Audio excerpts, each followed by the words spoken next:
শ্রুতিচিত্র নিবেদিত ভৌতিক প্রহর দ্বিতীয় পর্বে আপনাদের স্বাগত জানাই। আগামী 1 ঘন্টায় আপনাদের সামনে আসতে চলেছে পরপর 3টি বাংলা ভূতের গল্প। আজকের প্রথম নিবেদন মানিক বন্দ্যোপাধ্যায় রচিত হলুদ পোড়া। সে বছর কার্তিক মাসের মাঝামাঝি 3 দিন আগে পরে গায়ে দুটো খুন হয়ে গেল। একজন মাঝবয়সী জোয়ান মন্দ পুরুষ এবং আরেকজন 16-17 বছরের রোগা ভীরু একটি মেয়ে।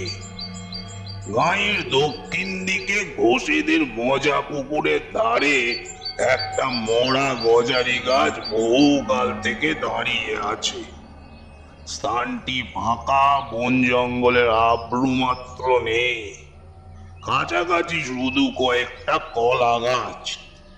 ওই গজারি গাছটার নিচে একদিন বলাই চক্রবর্তীকে মরে পড়ে থাকতে দেখা গেল। মাথাটা আটচির হয়ে ফেটে গেছে, খুব সম্ভবত অনেকগুলি লাঠির আঘাতে। চারিদিকে হইচই পড়ে গেল বটে, কিন্তু লোকে খুব একটা অবাক হলো না। বলাই চক্রবর্তীর এইরকম অপমৃত্যুই আশেপাশের 10টা গাঁয়ের লোক প্রত্যাশা করেছিল, অনেকে হয়তো কামনাও করেছিল। অন্যদিকে শুভ্রা মেয়েটির হইচই হলো কম, কিন্তু মানুষের বিস্ময় ও কৌতূহলের সীমা রইল না। গেরস্ত ঘরে সাধারণ ঘরোয়া মেয়ে, গাঁয়ের লোকের চোখের সামনে বড় হয়েছে, বিয়ের পর শ্বশুর বাড়ি গেছে এবং মাসখানেক আগে বাপের বাড়ি ফিরে এসছে ছেলে বিয়োবার জন্য। পাশের বাড়ির মেয়েরা পর্যন্ত কোনোদিনও কল্পনা করার ছুতো পায়নি যে মেয়েটার জীবনে খাপ ছাড়া কোনো কিছু লুকোনো ছিল, যাতে এমন ভয়াবহ পরিণামের নাটকীয় উপাদান সঞ্চিত হয়ে আছে। গায়ে সব শেষে সাঁঝের বাতিটা বোধহয় যখন সবে জ্বালা হয়েছে, তখন বাড়ির পিছনে ডোবার ঘাটে শুভ্রার মতো মেয়েকে কে বা কারা যেন গলা টিপে মেরে রেখে যাবে, এটা ভেবে উঠতে না পেরে গাঁ শুদ্ধ লোক যেন অপ্রস্তুত হয়ে রইল।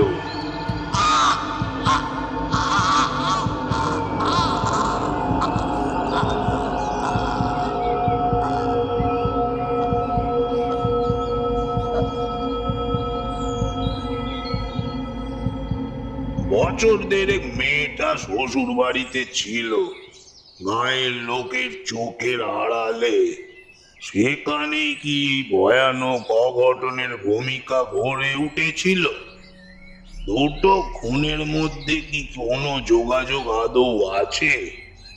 20-30 বছরের মধ্যে গায়ে কেউ জখম অব্দি হয়নি, যখন হলো পরপর দুটো খুন হয়ে গেল। তার একটি পুরুষ, অপরটি আবার যুবতী নারী। দুটি খুনের মধ্যে একটা সম্পর্ক আবিষ্কার করার জন্য প্রাণ সকলের ছটফট করে উঠল। কিন্তু বলাই চক্রবর্তী শুভ্রাকে কবে শুধু চোখের দেখা দেখেছিল, তাও গাঁয়ের কেউ মনে করতে পারল না। একটুখানি বাস্তব সত্যের খাদের অভাবে নানা জনের জল্পনা ও অনুমানগুলি গুজব হয়ে উঠতে উঠতে মুষড়ে পড়ে গেল। বলাই চক্রবর্তীর সম্পত্তি পেল তার ভাইপো নবীন। 40 টাকার চাকরি ছেড়ে শহর থেকে সপরিবারে গাঁয়ে এসে ক্রমাগত কোঁচার খুঁটে চশমার কাঁচ মুছতে মুছতে সে পাড়ার লোককে বলতে লাগলো, 50 টাকা রিওয়ার্ড ঘোষণা করছি। কাকাকে যারা অমন মার মেরেছে তাদের যদি ফাঁসি কাটে ঝোলাতে না পারি, আমার নামও নবীন চক্রবর্তী নয়। চশমার কাঁচের বদলে কোঁচের ফোঁটে মাঝে মাঝে নিজের চোখও সে মুছতে লাগলো। যাই হোক, ঠিক 21 দিন গাঁয়ে বাস করার পর নবীনের স্ত্রী দামিনী এক সন্ধেবেলা লণ্ঠন হাতে রান্নাঘর থেকে উঠোন পার হয়ে শোবার ঘরে যাচ্ছিল। এমন সময় কোথা থেকে অতি মৃদু একটু দমকা বাতাস বাড়ির পূব কোণে তেঁতুল গাছের পাতাকে নাড়া দিয়ে তার গায়ে এসে লাগলো।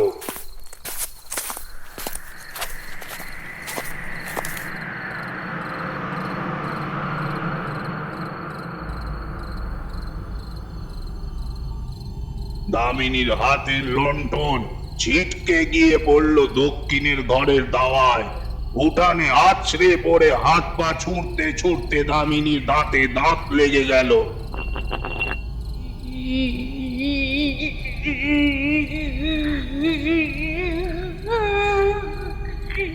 দালানের আনাচে কানাচে জোড়ো আওয়াজ যেমন গুমড়ে গুমড়ে কাঁদে, দামিনী আওয়াজ করতে লাগলো ঠিক সেই রকম।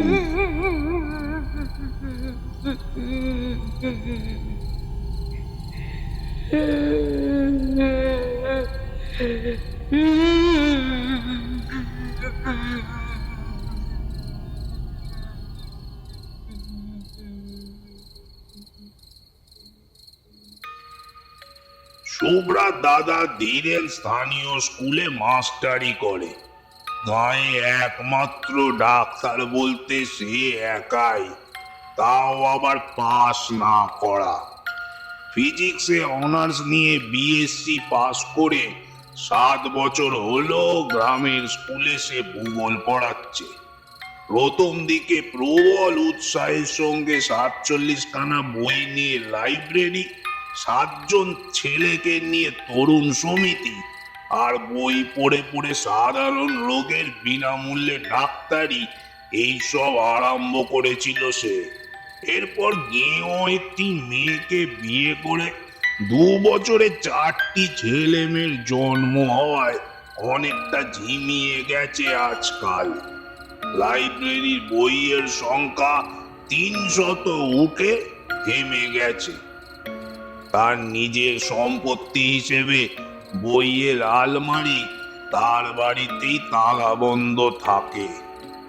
চাঁদা কেউ আর দেয় না আজকাল, তবে 2-4 জন পড়া বই আবার একবার পড়ার জন্য চেয়ে নিয়ে যায়। বছরে 2-3 বার তরুণ সমিতির মিটিং হয়। 4 আনা 8 আনা ফি নিয়ে এখন সে ডাক্তারি করে আর ওষুধও বিক্রি করে।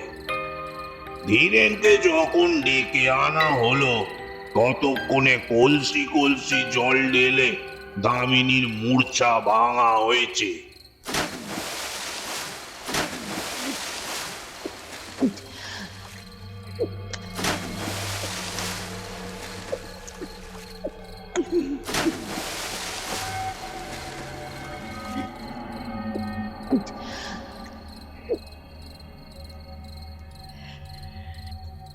কিন্তু সে তাকাচ্ছে সম্পূর্ণ অর্থহীন এক দৃষ্টিতে। আপন মনে হাসছে, কাঁদছে, এবং যারা তাকে ধরে রেখেছিল তাদের আঁচড়ে কামড়ে পালিয়ে যাওয়ার চেষ্টা করছে।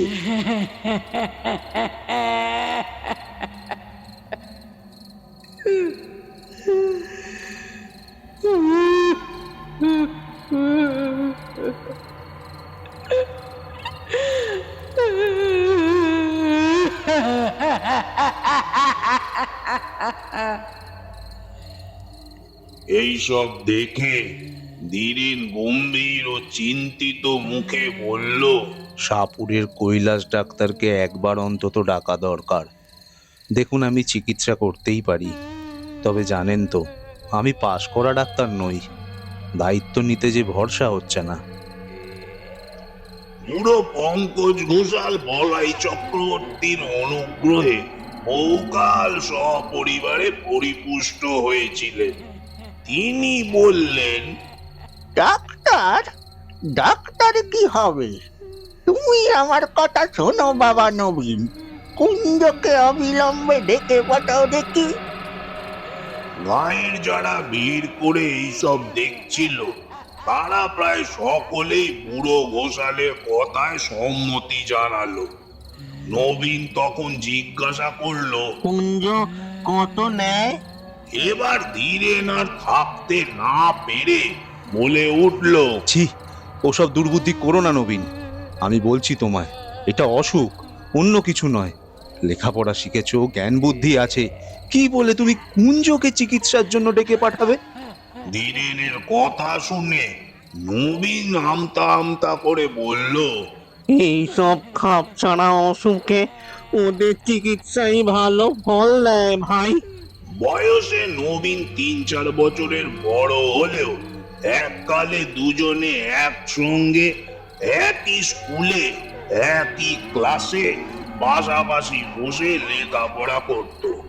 বোধহয় সেই খাতিরেই কৈলাস ডাক্তার ও কুঞ্জ মাঝি দুজনকেই আনতে নবীন লোক পাঠিয়ে দিল। কুঞ্জই এলো আগে। লোক পৌঁছানোর আগেই নাকি সে খবর পেয়েছিল যে চক্রবর্তীদের বউকে অন্ধকারের অশরীরী শক্তি ভর করেছে। কুঞ্জ এখানকার নাম করা গুণী, তার গুণ পড়া দেখবার লোভে আরো অনেক লোক এসে ভিড় বাড়িয়ে দিল। ভর সাজিয়ে ভর করেছে রে, সহজে ছাড়বো না। এই বলে সকলকে ভয় দেখিয়ে সঙ্গে সঙ্গে আবার অভয় দিয়ে কুঞ্জ বলল, তবে সাথে হবে শেষ তক। এই কুঞ্জ মাঝির সাথে চালাকি চলবো না। এবার ঘরের দাওয়া থেকে সকলকে উঠানে নামিয়ে দেওয়া হলো। বিড় করে মন্ত্র পড়তে পড়তে কুঞ্জ দাওয়ায় জল ছিটিয়ে দিল। ওম ক্রালিম রেসিম সাহারা ওম দ্রাবিকা হম হম কালম ওম হ্রিম ক্লিম বিস্কারায়া হম হ্রিম সন্দ্রাকালিকা সাওয়া ওম নমরকা ধুম্রকালম ফট ফট ফট কালায়া নমঃ।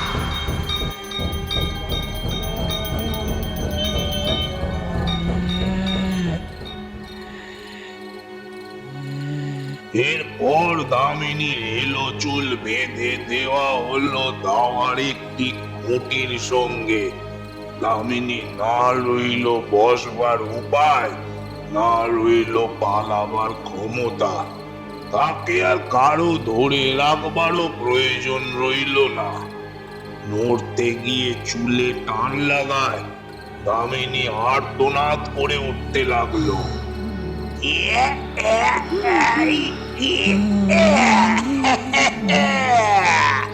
তাই দেখে কুঞ্জু টিটকারি দিয়ে বলতে লাগলো, রও বাচ্চাদন রও, এখন হয়েছে কি?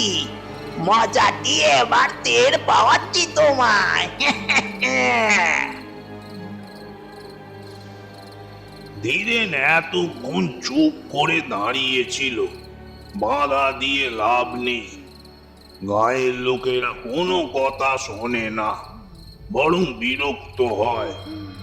কিন্তু এবার সে আর ধৈর্য ধরে রাখতে পারল না। তুমি কি পাগল হয়ে গেছো নবীন? তুমি চুপ করো ভাই। ওটানে 30-35 জন পুরুষ ও নারী এবং গোটা 5 লণ্ঠন জড়ো হয়েছে। মেয়েদের সংখ্যা যদিও খুব কম এবং যারা এসেছে তাদের বয়সও একটু বেশি। কম বয়সী মেয়েরা আসতে সাহস পায়নি, অনুমতিও পায়নি বটে। যদি ছোঁয়া লাগে, নজর লাগে অথবা অপরাধ হয়, মন্ত্রমুগ্ধের মতো এতগুলি নারী পুরুষ দাওয়ার দিকে তাকিয়ে ঘেঁষাঘেঁষি করে দাঁড়িয়ে রইল। এই দুর্লভ রোমাঞ্চ থেকে তাদের বঞ্চিত করার ক্ষমতা নবীনের নেই। দাওয়াটি যেন স্টেজ, সেখানে যেন মানুষের জ্ঞান বুদ্ধির অতীত রহস্যকে সহজবোধ্য নাটকের রূপ দিয়ে অভিনয় করা হচ্ছে। ঘরের দুয়ারে কুঞ্জ যেন আমদানি করেছে জীবনের শেষ সীমানার ওপারের এক রহস্য। দামিনীর মধ্যে এই অদেহী ভয়ঙ্করের এমন ঘনিষ্ঠ আবির্ভাব এতটাই বাস্তব হয়ে উঠেছে যে ভয় সকলে ভুলে গেছে। শুধু আছে এক তীব্র উত্তেজনা আর কৌতূহল ভরা পরম উপভোগ্য এক শিহরণ।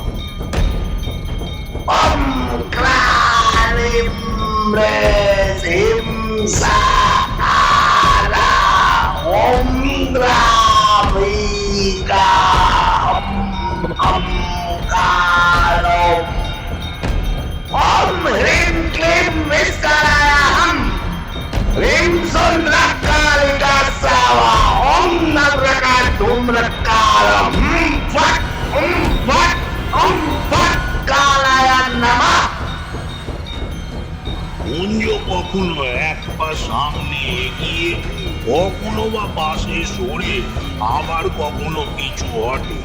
সামনে পিছনে দুলে সে তার দুর্বোধ্য কবিতা ওড়াতে থাকে। মালসাতে আগুন করে তাতে সে একটি দুটি শুকনো পাতা আর শিকড় ফুটতে দেয়। চামড়া পোড়ার মতো একটা উৎকট গন্ধে চারিদিক ভরে যায়।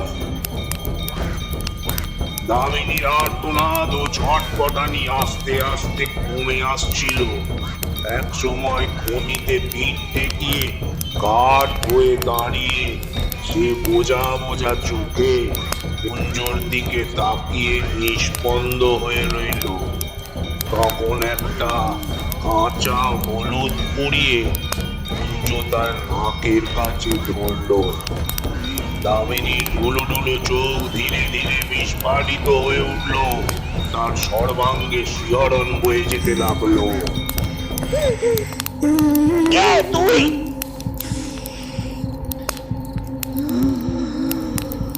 বল কে তুই? আমি শুভ্রা গো, শুভ্রা, আমায় মেরো না। চাটুজ্জে বাড়ি শুভ্রা যে খুন হইছে? হ্যাঁ গো, হ্যাঁ, আমায় মেরো না।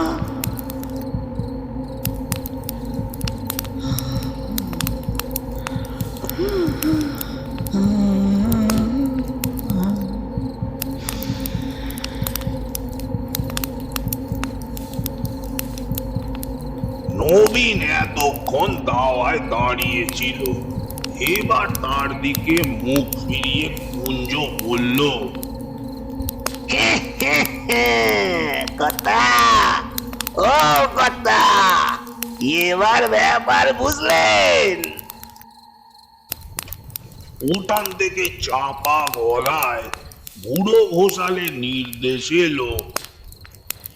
কে খুন করেছিল, সুধ না কুঞ্জ? আরে ও কুঞ্জ, শুনছো? কে শুভ্রাকে খুনটা করেছিল শুধিয়ে নাও চট করে, এ সুযোগ আর পাবে না।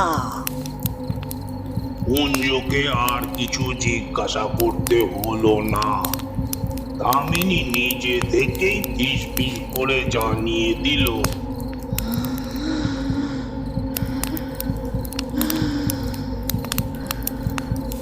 বলাই খুড়ো আমায় খুন করেছে।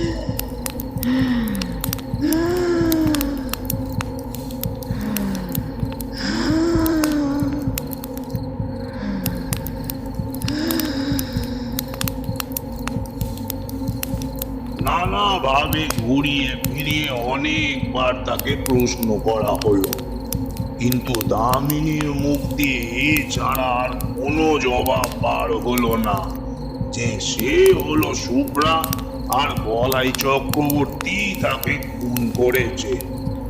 তারপর এক সময় তার মুখ বন্ধ হয়ে গেল, নাকে হলুদ পোড়া ধরেও তাকে আর কথা বলানো গেল না। কুঞ্জ অন্য একটা প্রক্রিয়ার আয়োজন করছিল, কিন্তু কৈলাস ডাক্তার এসে পড়ায় সে সুযোগ আর হলো না। কৈলাসের চেহারাটি জমকালো, প্রকাণ্ড এক শরীর, এক মাথা কাঁচা পাকা চুল, মোটা ভ্রু আর মুখময় কাঁচা পাকা দাড়ি গোঁফ।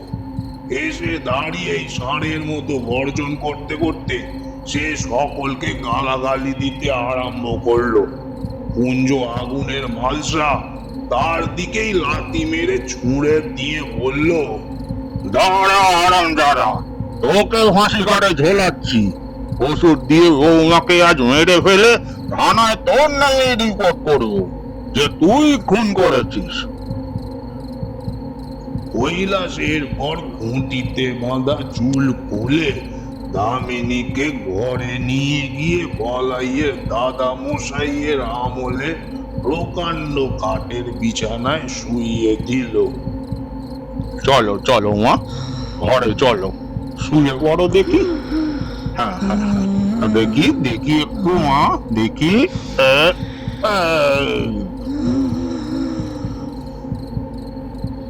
এই বলে ব্যাট করে তার বাহুতে ছুঁচ ফুটিয়ে শরীরে ঢুকিয়ে দিল ঘুমের ওষুধ। দামিনী তখনও একবার কাতর ভাবে বলল,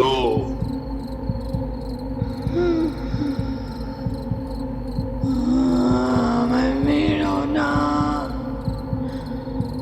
মেরো না আমায়, আমি শুভ্রা, আমি শুভ্রা গো, চাটুজ্জে বাড়ির শুভ্রা।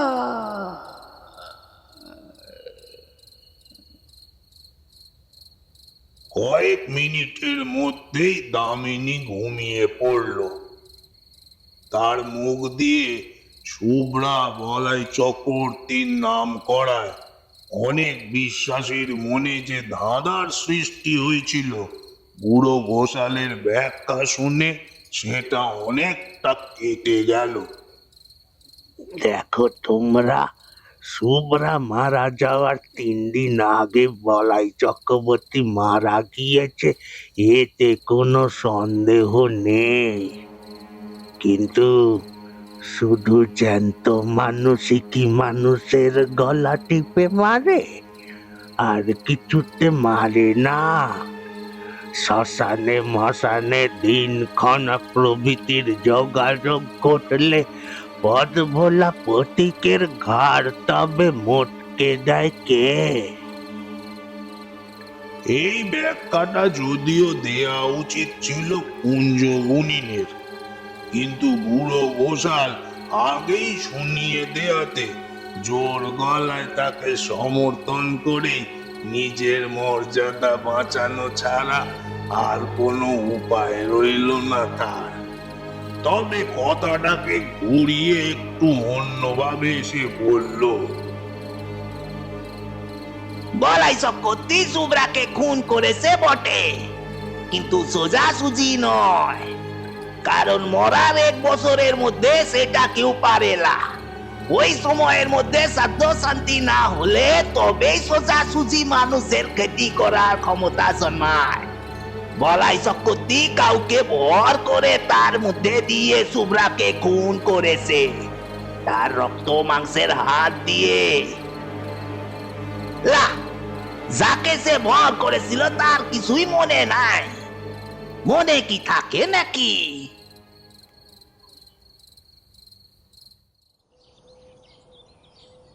এক রাত্রি অনেক মুখ আর কান ঘুরে এই কথাগুলি ধীরেনের কাছে গেল। অগ্রায়ণের উজ্জ্বল মিঠে রোদ ছড়িয়ে আছে চারিদিকে।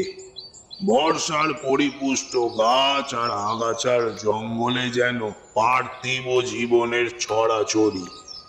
বাড়ির পিছনে ডোবাটি কচুরিপানায় আচ্ছন্ন, গাঢ় সবুজ অসংখ্য রসালো পাতা, বর্ণনাতীত কোমল রঙের অপরূপ ফল। তাল গাছের গুঁড়ির ঘাটটি কার্তিক মাসেও প্রায় জলে ডুবেছিল। এখন জল কমে অর্ধেকের বেশি ভেসে উঠেছে। মুড়ির টুকরো বসিয়ে ধাপগুলো এবারে ধীরেন বিশেষ করে নিজের বোন শুভ্রার জন্যই বানিয়ে দিয়েছিল।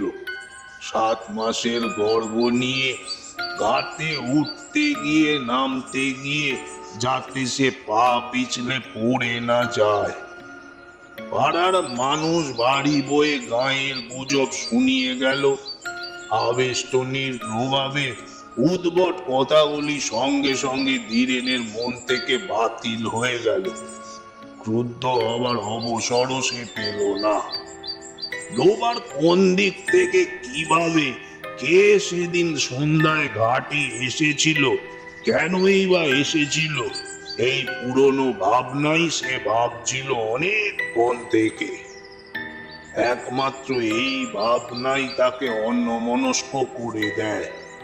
ক্ষোভ ও বিষাদের এত প্রাচুর্য যে মাঝে মাঝে কিছুক্ষণের জন্য অন্যমনস্ক না হতে পারলে তার অসহ্য কষ্ট হয়।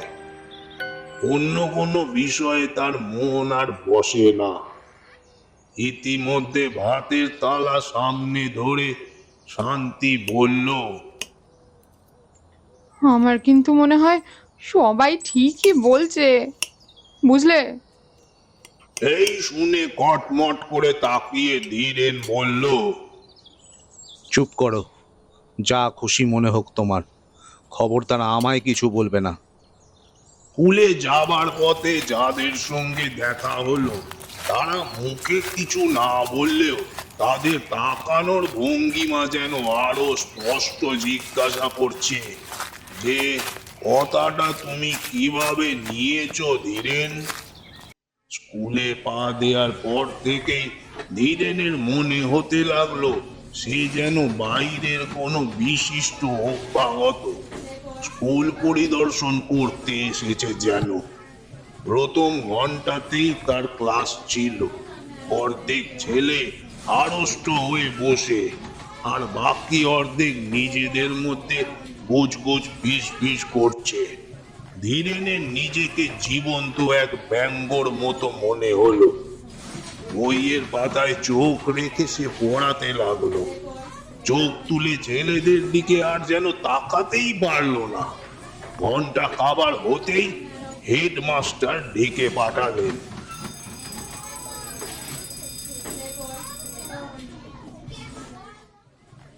ও ধীরেন, এসো এসো এসো, বসো বসো। বলছিলাম তুমি 1 মাসের জন্য ছুটি নাও বরং ধীরেন। 1 মাসের ছুটি? হ্যাঁ, মতুর বাবু এই মাত্র বলে গেলেন আজ থেকেই তোমার ছুটি মঞ্জুর হয়ে যাবে। তুমি বরং বাড়ি যাও ধীরেন, একটু বিশ্রাম নাও। যাও, আজ আর তোমার পড়িয়ে কাজ নেই। তুমি বরং আজ এখনই বাড়ি ফিরে যাও।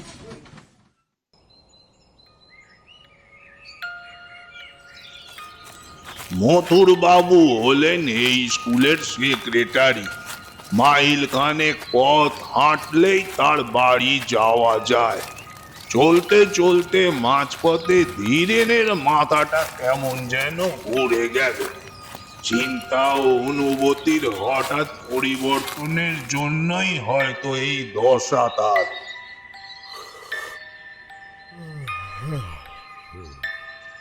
গাছতলায় কিছুক্ষণ বিশ্রাম করে সে বাড়ির দিকে আবার পা বাড়ালো।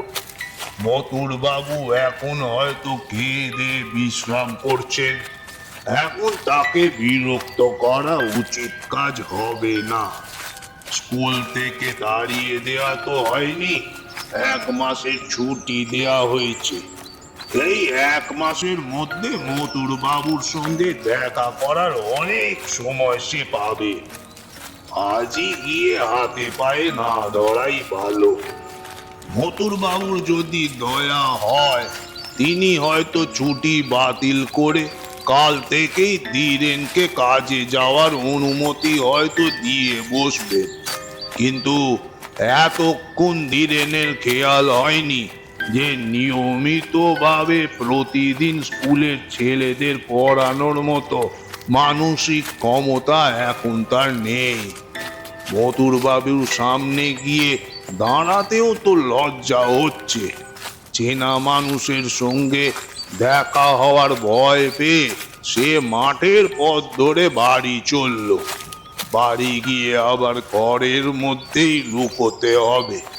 এই দুর্বল শরীর বিছানায় লুটিয়ে দিয়ে ভারী মাথাটাকে বালিশে রাখতে হবে। সারা দুপুর ঘরের মধ্যে শুয়ে বসে চটপট করে কাটিয়ে শেষ বেলায় ধীরেন উঠানে বেরিয়ে এলো। মাজা বাসন হাতে নিয়ে শান্তি ঘাট থেকে উঠে আসছিল। ডোবার ধারে প্রকাণ্ড বাঁশঝাড়টার ছায়ায় মানুষের মতো কি যেন একটা নড়াচড়া করছে।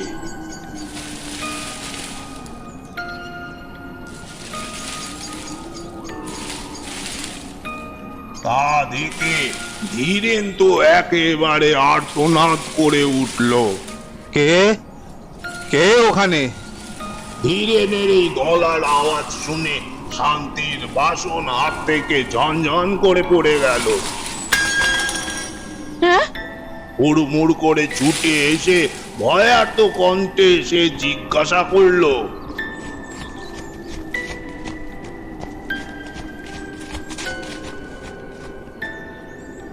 কোথায় কে? হ্যাঁ, কোনখানে? এতক্ষণে বাঁশঝাড় থেকে এক চেনা গলায় উত্তর এলো। আমি মাস্টার বাবু, এই যে বাঁশ কাটছি। কে তোকে বাঁশ কাটতে বলেছে? আমি বলেছি। খেন্তি পিসি বলল একটা নতুন বাঁশ কেটে আগামাথা পুড়িয়ে ঘাটের পথে আড়াআড়ি ফেলে রাখতে।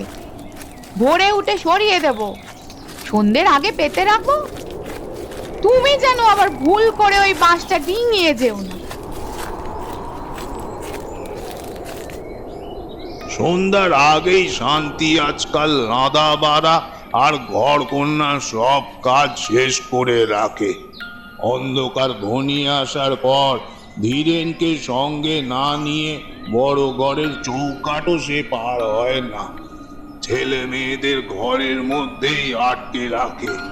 সন্ধ্যা থেকে ঘরবন্দি হয়ে ধীরেন আকাশ পাতাল ভাবে, আর মাঝে মাঝে সচেতন হয়ে ছেলে মেয়েদের আলাপ শোনে। ঘরের মধ্যেও কারণে অকারণে শান্তি ভয় পেয়ে আঁতকে ওঠে। এর মধ্যে একদিন প্রথম রাত্রে একটা পেঁচার ডাক শুনে ধীরেনকে আঁকড়ে ধরে ঘুমাতে ঘুমাতে শান্তি বমি করে ফেলেছিল। বড় ঘরের দাওয়ায় পূর্ব প্রান্তে বসে তামাক টানতে টানতে দিনের আলো ম্লান হয়ে এলো।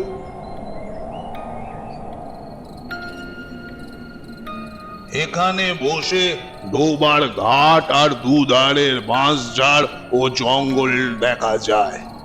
জঙ্গলের পর সেনেদের কলা বাগান, সেনেদের কাচারি ঘরের পাশ দিয়ে দূরে বসেদের মজা পুকুরের তীরে মরা গজারি গাছটার ডগাটাও চোখে পড়ে। অন্ধকার হওয়ার আগেই ঘন কুয়াশায় প্রথমে গাছটা, তারপর সেনেদের বাড়ি আবজা হয়ে আস্তে আস্তে ঢাকা পড়ে গেল। তুমি কি আর ঘাটের দিকে যাবে? না, তবে বাঁশটা পেতে দাও। বাঁশ পাততে হবে না। তোমার চোখ তো লাল হয়েছে গো, টকটকে লাল। হোক। শোবার ঘর আর রান্নাঘরের বিটের সঙ্গে দুটি প্রান্ত ঠেকিয়ে শান্তি নিজেই বাঁশটা পেতেছিল। কাঁচা বাঁশের দুই প্রান্তের খানিকটা পুড়িয়ে দেয়া হয়েছে। অশরীরী কোনো কিছু এই বাঁশ ডিঙোতে পারবে না। ঘাট থেকে শুভ্রা যদি বাড়ির উঠোনে আসতে চায় তবে এই বাঁশ পর্যন্ত এসেই সে থেমে যাবে। আলো জ্বালার আগেই ছেলে মেয়েদের খাওয়া শেষ হলো। সন্ধ্যা প্রদীপ না জেলে শান্তির নিজের খাওয়ার উপায় নেই। ভালো করে সন্ধ্যা হওয়ার আগেই সে তাড়াতাড়ি প্রদীপ জেলে ঘরে ধরে দেখিয়ে শাঁখে ফু দিল।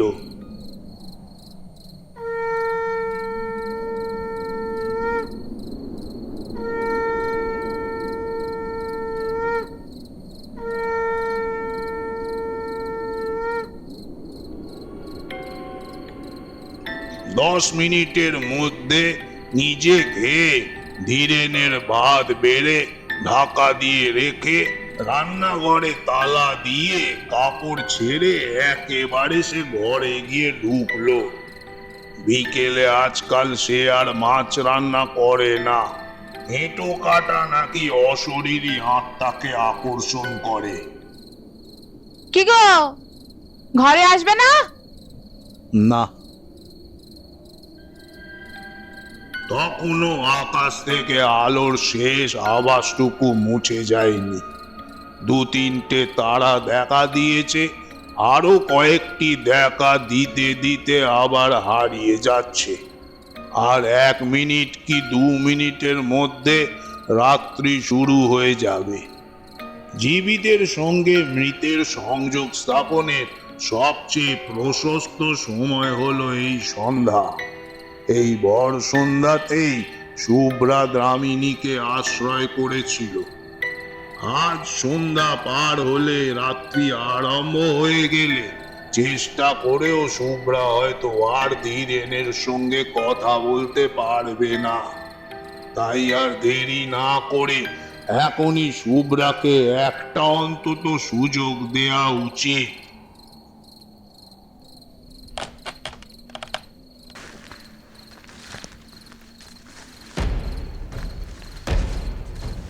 চোরের মতো ভিটে থেকে নেমে সেই বাঁশ ডিঙিয়ে ধীরে পা টিপে টিপে ডোবার মাঠের দিকে এগোলো।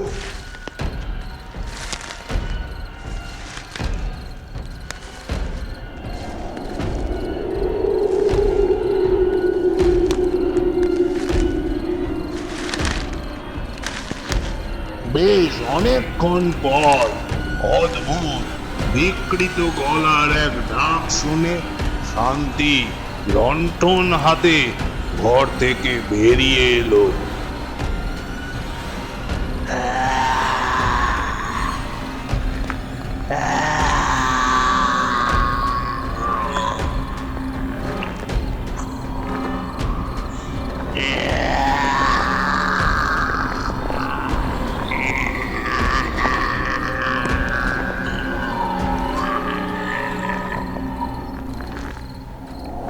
বাঁশের ওপারে দাঁড়িয়ে হিংস্র জন্তুর চাপা গর্জনের মতো গম্ভীর আওয়াজে ধীরে নিজেরই নাম ধরে ডাকাডাকি করছে।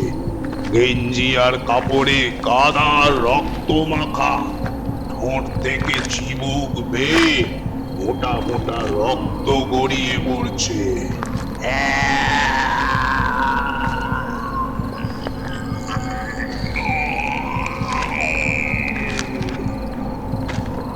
ধীরেন, ধীরেন।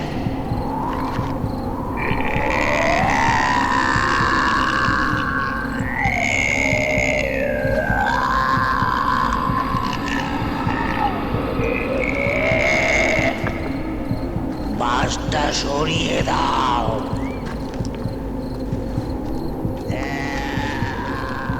ডিঙিয়ে এসো, আরে বাঁশ ডিঙিয়ে চলে এসো।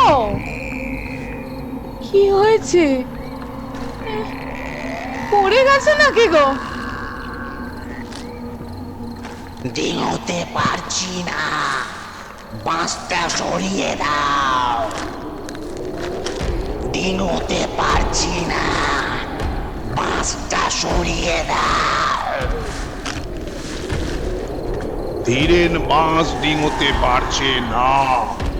মাটিতে শোয়ানো বাঁশ একই জায়গায় পড়ে রয়েছে। শান্তির আর এতটুকু সন্দেহ রইল না। আকাশ চেরা তীক্ষ্ণ গলায় সে আর্তনাদের পর আর্তনাদ শুরু করে দিল। বাস ডিঙাতে পারছো না? হ্যাঁ? এ কি গো? ওরে বাবা রে, সর্বনাশ হয়ে গেল গো। কে কোথায় আছো গো? কে কোথায় আছো? ওকে ভূতে ধরেছে, ওকে ভূতে ধরেছে।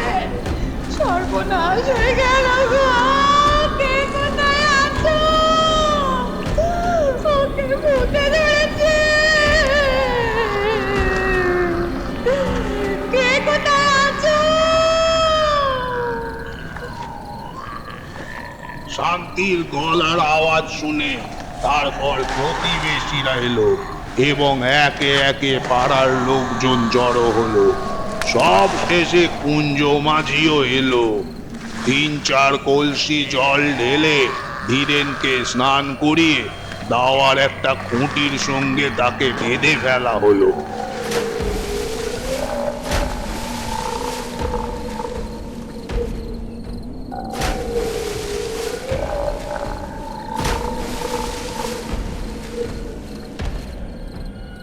মন্ত্র পড়ে জল ছিটিয়ে মালসার আগুনে পাতা ও শিকড় পুড়িয়ে ঘন্টা খানেকের চেষ্টায় ধীরেনকে কুঞ্জ আস্তে আস্তে নিঝুম করে ফেলল।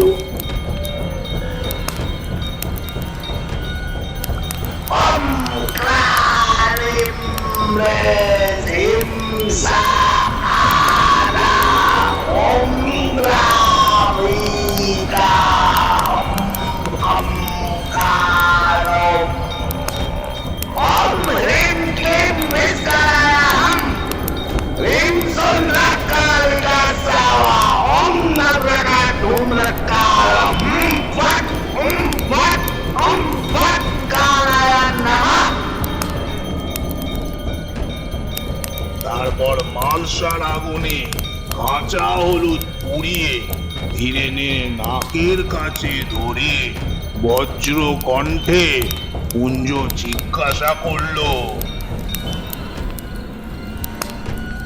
কে তুই? বল, বল কে তুই? কে তুই আমাদের ধীরেন মাস্টারের শরীরে ঢুকেছিস? বল। আমি বলাই চক্রবর্তী।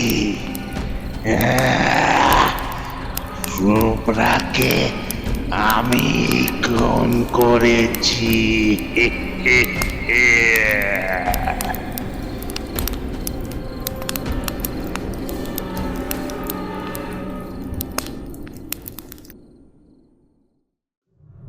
তা আপনাদের কেমন লাগলো হলুদ পোড়া? কমেন্ট করে জানাতে ভুলবেন না কিন্তু। এবার আজকে দ্বিতীয় নিবেদন, বলরাম বসাক রচিত কালোর গল্প।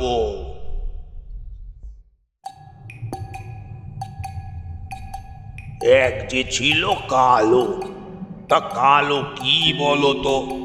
কালো কাক? না। কালো হাতি? না। কালো জাম? না। কালো বেড়াল? না, তাও না।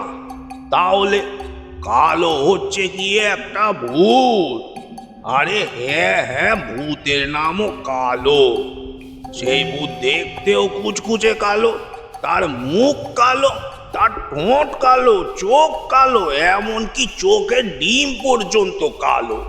তার লম্বা লম্বা হাত কালো, তার লম্বা ঠ্যাং দুটিও কালো, তার লিগলিকে বুক পেটও কালো, তার লম্বা গলাটাও কালো, শুধু তার দাঁতগুলো ঝকঝকে সাদা।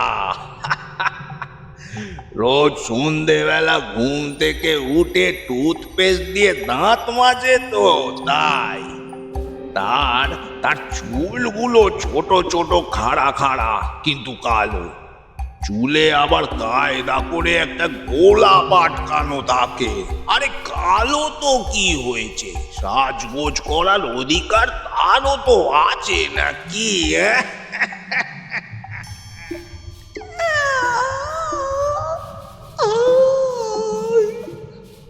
কালো সারাদিন খালি ঘুমায়, সন্ধে হলেই আয় আয় করে হাই তোলে, চোখ কচলে উঠে বসে, আবার উঠে বসেও চোখ কচলায়। যদি দেখে আকাশে কাঁসার থালার মতো গোল চাঁদ উঠেছে, তখনই কালো বলে ওঠে, এর মানে হলো এখনো সূর্য ডোবেনি। ধুৎ, এই বলে সে ধপাস করে আবার শুয়ে পড়ে। আর হ্যাঁ, নাক ডেকে ঘুমিয়েও পড়ে।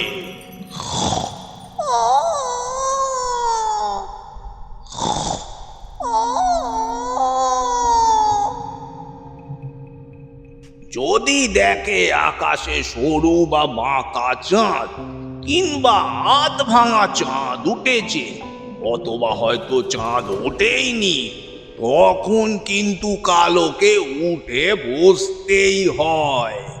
তারপর সেই লম্বা লম্বা সরু হাত পা উঠিয়ে নামিয়ে কোমরে কখনো হাত রেখে ব্যায়াম করতে হয়। তারপর সেই সরু লম্বা গলা বাড়িয়ে সে বউকে ডেকে বলে,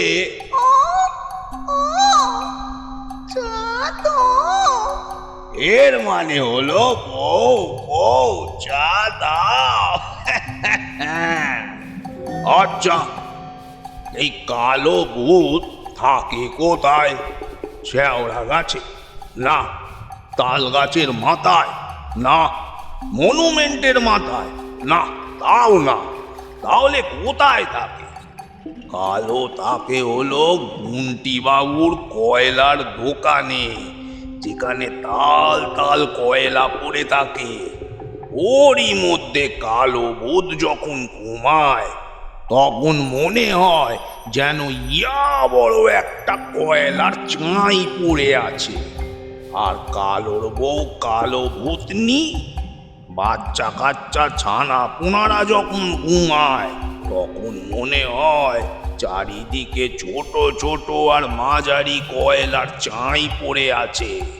তাই খুব সাবধান, কয়লার মধ্যে কিন্তু কয়লা নেই। সেই বড় মাঝারি আর ছোট ছোট চাঁইগুলো আসলে কোনোটাই কয়লা নয়, ওগুলো সব এক একটা ভূত।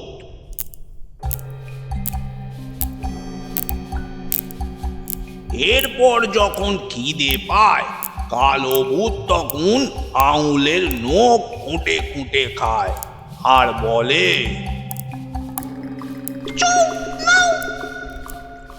যার মানে হলো চমৎকার নোনতা। আবার মাঝে মাঝে পেন আর ডট পেনও চষে, রবারও চিবোয়, শার্টের বোতাম চুষে খায়। এই সব খেতে নাকি কালোর ভীষণ ভালো লাগে। আচ্ছা, তারপর কালো কি করে? কি করে আর? রাত বিরেতে ঘুটঘুটে অন্ধকারে রাস্তা দিয়ে হাঁটে, কখনো গরুর পিঠে চিমটি কাটে, ঘুমন্ত কুকুরের কানের ভিতরে খড় ঢুকিয়ে সুরসুরি দেয়।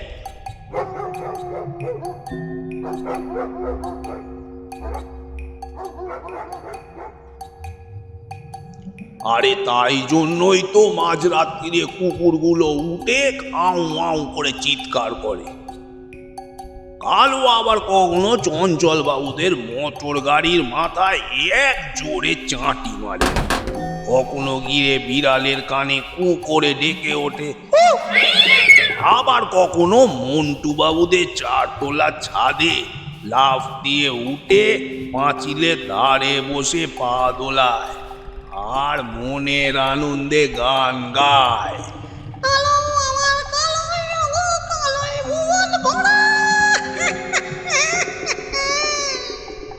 এই তো সেদিন কালো ভূত চাঁদের আলো পেয়ে হি হি করে হেসে উঠল। ঠিক তখনই সাদা সাদা কতগুলো, কি ভাবছেন? সাদা সাদা পাখি উড়ে গেল? মোটেই না। তাহলে কি সাদা সাদা খরগোশ পালিয়ে গেল? তাও না। জোনাকি পোকা জ্বলে উঠলো? হুম, সাদা ফুল ফুটলো, নাকি সাদা ঘোড়া তেপান্তরের মাঠ পেরিয়ে গেল, আবার নাকি সাদা পরীরা আকাশ থেকে নেমে এলো? আরে না না, এর কোনোটাই সত্যি নয়। আসলে চাঁদের আলো পেয়ে কালো হি হি করে হাসলো, আর সঙ্গে সঙ্গে কতগুলো খোঁচা খোঁচা মূলোর মতো সাদা দাঁত কালো মুখ থেকে বাইরে বেরিয়ে পড়লো। আর তাতেই ওর কালো মুখের হাসিটা বাঁকা চাঁদের মতো হয়ে গেল। তখনই আকাশের বাঁকা চাঁদ আর কালো ভূতের হাসির বাঁকা চাঁদ মিলে মিশে একাকার হয়ে গেল। কিন্তু এমন সুন্দর কালো ভূত হঠাৎ কোথায় হারিয়ে গেল। বলা নেই কওয়া নেই, কোথায় যে হারিয়ে গেল তা কেউ জানে না। প্রত্যেক রাত্রেই সরু চাঁদ বা বাঁকা চাঁদ, আবার কখনো আধ ভাঙা চাঁদ উঠছে, কিন্তু কালো ভূতের আর দেখা নেই। এখন কেউ আর গরুর পিঠে চিমটি কাটে না, কেউ আর ঘুমন্ত কুকুরের কানে খড় ঢুকিয়ে দেয় না। তবু কুকুরগুলো অভ্যেসবশত ধড়মড়িয়ে উঠে কাউ কাউ করে আবার চুপ করে যায়। এখন কেউ আর বিড়ালের কানে কু করে ডেকে ওঠে না। তবে এখন প্রশ্ন হচ্ছে, কি করে হারালো, কোথায় গেল কালো ভূত?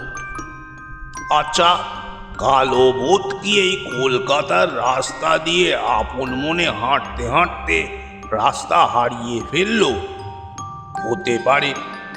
তাহলে কি ইচ্ছে করেই এই বলে বিভাগী হয়ে গেল? তাও হতে পারে। নাকি কোনো তান্ত্রিক ওঝা কালো ভূতকে ভালো ভূত পেয়ে গুম করে ফেলেছে, সেটাও তো হতে পারে। তবে একদিন হলো কি, কুন্টি বাবু সবচেয়ে বড় কয়লার চাঁইটা অন্য সব কয়লার সঙ্গে বেচে ফেললো। বড় কয়লার চাঁইটা বস্তায় করে গাড়িতে উঠল।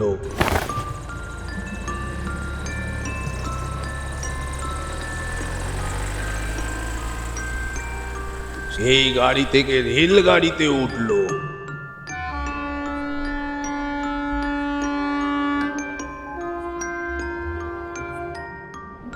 তারপর সেই রেলগাড়ি চলে গেল বর্ধমান, বেনারস, লখনৌ, দিল্লি, চণ্ডীগড়। এদিকে মাঝারি ও ছোট কয়লার চাইগুলো সন্ধ্যের পর জেগে উঠল। উঠে তারা কালোকে কোথাও দেখতে পেল না। সেই দেখে কালোর বউ আর ছানাপোনারা অনেক দিন ধরে কাঁদলো।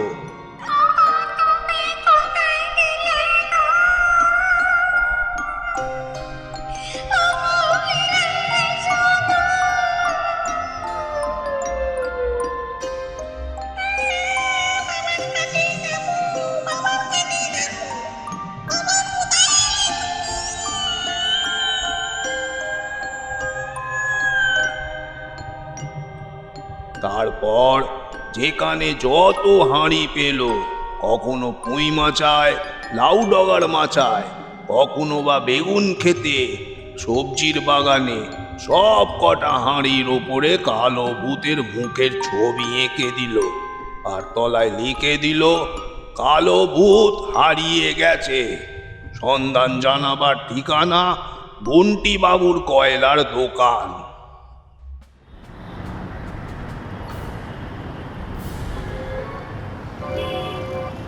এমনকি এখনো কালো ভূতের বংশধরেরা হাঁড়ির উপরে ওই কালো ভূতের মুখের ছবি এঁকে যাচ্ছে। শুধু কালো ভূত যে হারিয়ে গেছে আর তার সন্ধান জানাবার ঠিকানা অমুক ইত্যাদি আর লিখছে না। কারণ বুন্টি বাবুর কয়লার দোকান তো কবেই উঠে গেছে। এখন তো আর কয়লার নয়, গ্যাসের যুগ।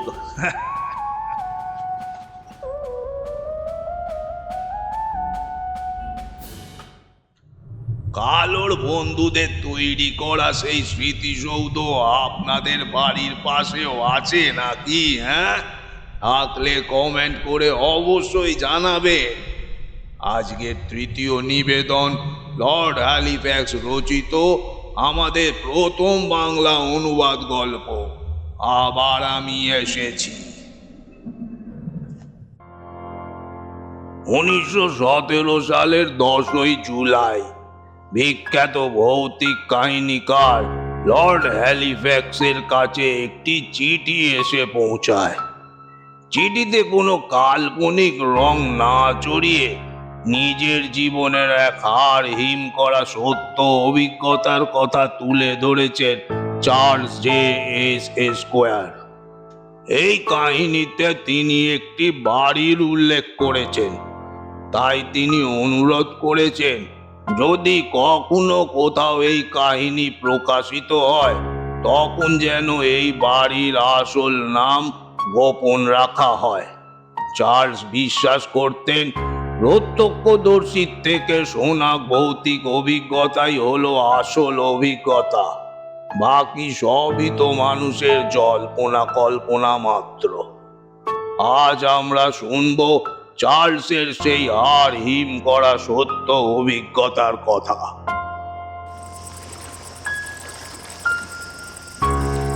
1740 সাল নাগাদ তৈরি হওয়া একটি পুরনো জীর্ণ প্রাসাদ।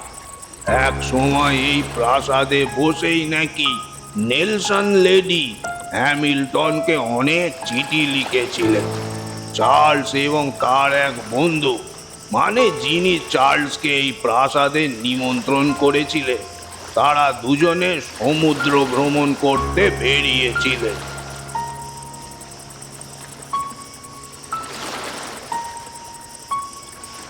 ভ্রমণ শেষে ফিরে এসে তারা দেখলেন নিমন্ত্রণ কর্তার আত্মীয় স্বজনে বাড়ি পুরো টইটুম্বর। তাই চার্লসের শোবার ব্যবস্থা করা হলো বাড়ির ড্রেসিং রুমে। চার্লস আগেই শুনেছিলেন বাড়িটি নাকি ভুতুড়ে। বাড়ির মেয়েরা নাকি প্রায় এক অদ্ভুত দর্শন ছায়া মূর্তিকে বাড়ির আনাচে কানাচে ঘুরে বেড়াতে দেখেছে, যাকে তারা তাদের ঠাকুমার মা বলে বিশ্বাস করত। এমনকি চাকর বাকররাও এই বাড়িতে বেশি দিন থাকতে চাইতো না।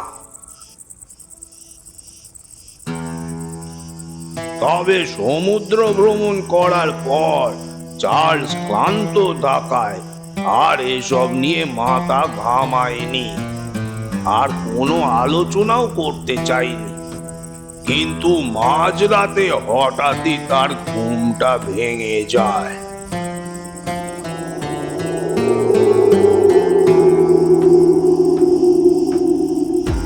সে স্পষ্ট টের পায় এক অপার্থিব ছায়া তাকে চারপাশ থেকে ঘিরে রয়েছে। হঠাৎই বিছানার পাশেই আবির্ভূত হলো এক ভয়ঙ্কর ছায়ামূর্তি। সে যেন এক বৃদ্ধ পুরুষ অথবা এক মহিলার অবয়ব, যার বীভৎস ভয়ঙ্কর মুখটা চার্লসের ওপর আস্তে আস্তে ঝুঁকে আসছে। চার্লস কিন্তু সম্পূর্ণ জেগে, কিন্তু সেই মুহূর্তে সে যেন সম্পূর্ণ পঙ্গু হয়ে গেছে। সে তার হাত পা কিছুই নাড়াতে পারছে না, যেন সব কিছুই তার অবশ হয়ে যাচ্ছে। নড়ার শেষ ক্ষমতাটুকুও সে যেন আস্তে আস্তে হারিয়ে ফেলল।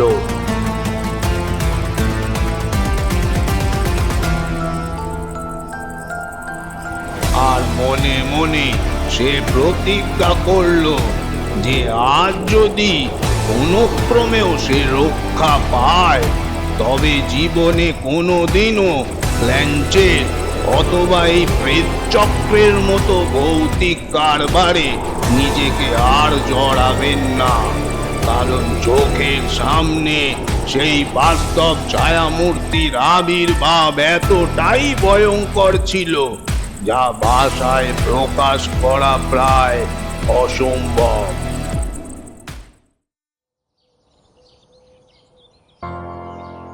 পরদিন সকালে চার্লস তার বন্ধুকে ডেকে গত রাত্রের সমস্ত ঘটনা জানালেন, কিন্তু তার বন্ধু মোটেই অবাক হলেন না। উল্টে স্বাভাবিকভাবেই তাকে বললেন, এই বাড়ির প্রত্যেকেই কোনো না কোনো সময় এই ছায়ামূর্তিকে দেখেছে চার্লস। এটা আমাদের কাছে কিন্তু নতুন কিছুই নয়।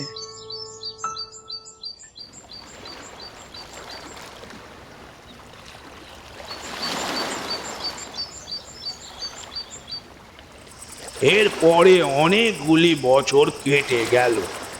চার্লসও প্রায় ভুলেই গিয়েছিলেন সেই রাত্রের অদ্ভুত ঘটনা। সে আবারও আমন্ত্রিত হয়ে সেই প্রাসাদ প্রতিম বাড়িতে গেলেন। এবারে তার বন্ধু আর চার্লস সেই বাড়িতে একাই ছিলেন। দুজনে বেশ অনেকক্ষণ বিলিয়ার্ড খেলে অনেক রাত্রে শুতে গেলেন চার্লস। তার দাঁতে প্রচণ্ড ব্যথা হওয়ায় বিছানায় শুয়ে পড়ার পরও তার এক ফোঁটাও ঘুম আসছিল না।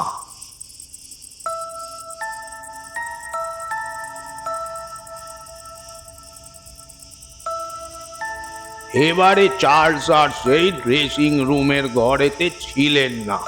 তাকে দেয়া হয়েছিল এই বাড়িরই অন্য অংশের একটি ঘর। এই সময়টা ছিল গরমকালের শুরুর দিক, কিন্তু হঠাৎ করেই চার্লসের শরীরে এক তীব্র শীতের অনুভূতি হতে লাগলো।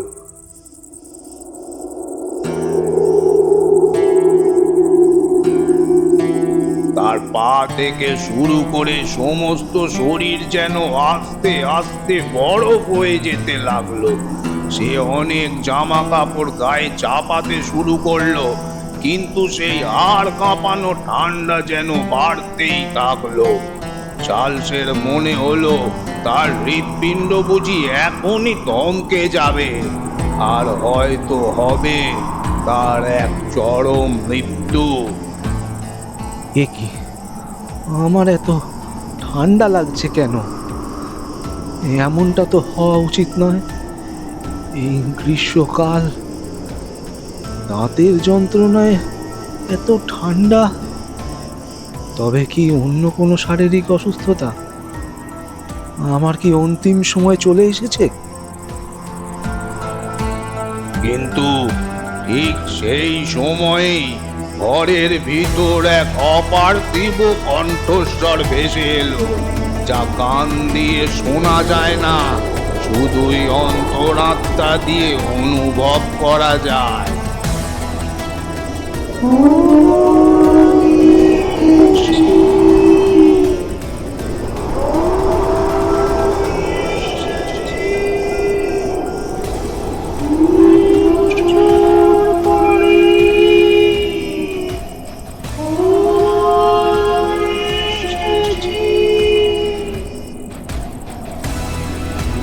বহু 20 বছর আগের সেই চেনা অনুভূতি চার্লসের মনে আবার জেগে উঠল।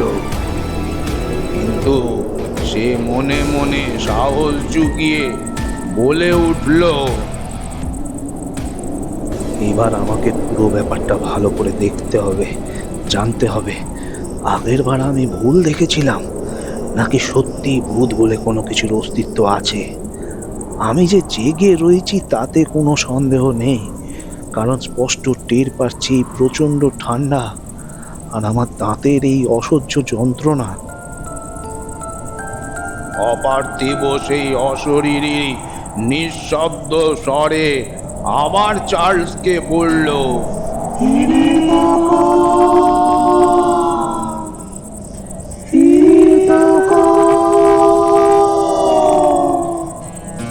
সেই অদ্ভুত গন্ধ আর অপার্থিব কণ্ঠস্বর মিশে এক অপরিসীম আতঙ্ক চার্লসকে আস্তে আস্তে গ্রাস করল। তিনি ফিরে দেখলেন ঘরের কোণে এক অদ্ভুত আলোর স্তম্ভ সর্পিল গতিতে ঘূর্ণিঝড়ের মতো ঘুরে চলেছে। সেই আলোর রং ছিল ধপধপে সাদা। আলোর স্তম্ভটি ধীরে ধীরে চার্লসের বিছানার দিকে এগিয়ে আসতে লাগলো। সাথে সাথে সেই অশরীরী কণ্ঠস্বরটি বলেই চলেছে,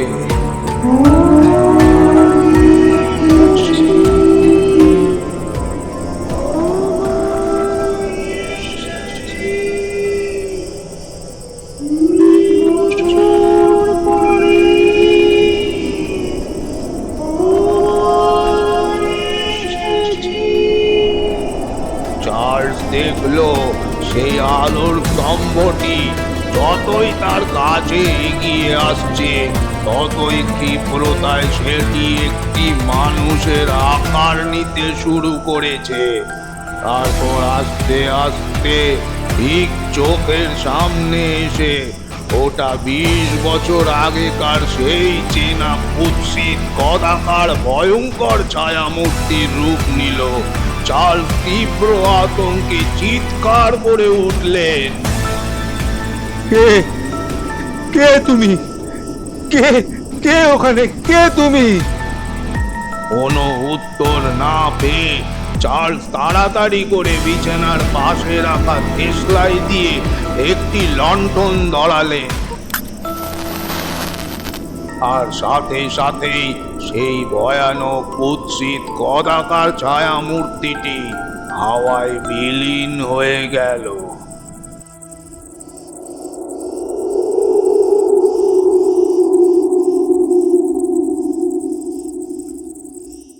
পরদিন সকালে ঘুম থেকে উঠে চার্লস যথারীতি এই সমস্ত কথা তার বন্ধুকে জানালেন।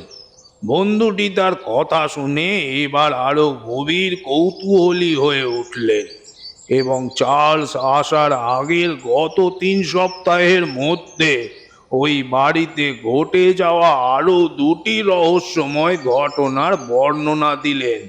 তিনি বললেন, আমি সেদিনকে আমার ড্রয়িং রুমেই ছিলাম। হঠাৎ আমার এক চাকর এসে আমাকে খবর দিল যে আমার এক বহু পুরনো বন্ধু নাকি আমার সঙ্গে দেখা করতে এসছেন। তাড়াহুড়ো করে সিঁড়ি দিয়ে আমি নিচে নামছিলাম।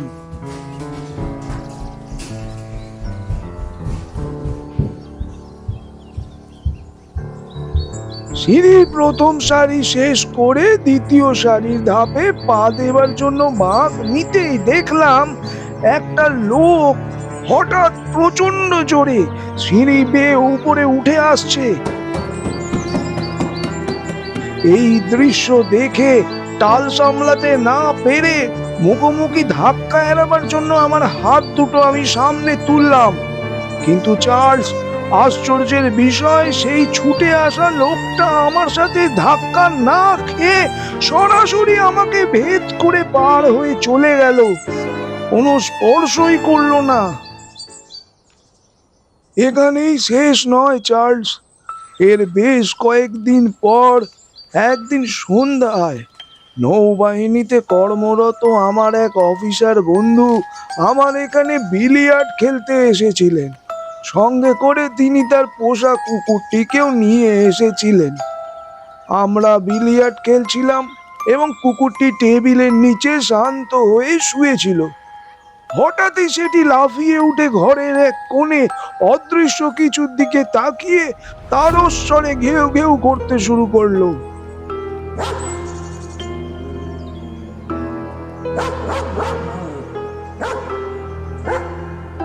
চিৎকার করতে করতে কুকুরটার মুখ দিয়ে ফেনা ঝরতে লাগলো। আমরা দেখলাম আস্তে আস্তে তার গায়ের প্রত্যেকটা লোম খাড়া হয়ে উঠলো। ঘরের সেই কোণে লক্ষ্য করে কুকুরটা ভয়ে পিছিয়ে আসতে লাগলো, অথচ আমি, আমার সেই বন্ধু কিছুই দেখতে পাচ্ছিলাম না। শেষে খুব উত্তেজিত হয়ে কুকুরটি ঘরের সেই কোণায় গিয়ে ঝাঁপিয়ে পড়লো।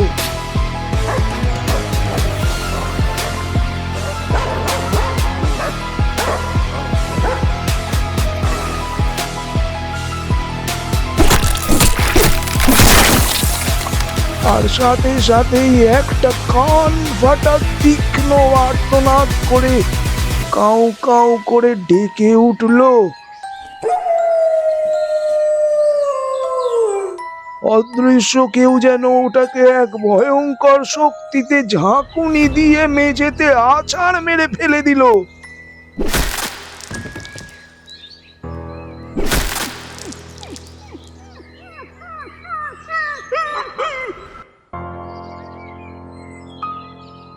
কুকুরটি নিস্তেজ হয়ে যেতে থাকে এবং তারপরেই সে মারা যায়। বলা বাহুল্য, তারা দুজনেই এই রহস্যময় কুকুর মৃত্যু এবং ওই অদৃশ্য ব্যক্তি কে ছিলেন এই রহস্যের কোনো সমাধান করতে পারেননি। এতে চার্লস জে এস এস্কোয়ার। কেমন লাগলো আমাদের নিবেদিত প্রথম বাংলা অনুবাদ গল্প? কমেন্ট করে জানাবেন কিন্তু আমাদের। এবং শ্রুতিচিত্র নিবেদিত ভৌতিক প্রহর দ্বিতীয় পর্ব যদি আপনাদের ভালো লেগে থাকে তাহলে এই সম্পূর্ণ নিবেদনটিকে লাইক করবেন এবং আপনাদের কাছের মানুষদের শুনতে অনুপ্রাণিত করবেন। আর হ্যাঁ, চ্যানেলটিকে সাবস্ক্রাইব করবেন যাতে ভবিষ্যতে আমরা এমন সুন্দর সুন্দর বাংলা গল্প আপনাদের কাছে পরিবেশন করতে পারি। আর সব শেষে বলে রাখি, বেল বাটনটি প্রেস করতে ভুলবেন না কিন্তু, যাতে নতুন গল্প আপলোড হলেই আপনাদের কাছে নোটিফিকেশন চলে যায়। আজকের মতো তবে এটুকুই। ভালো থাকবেন।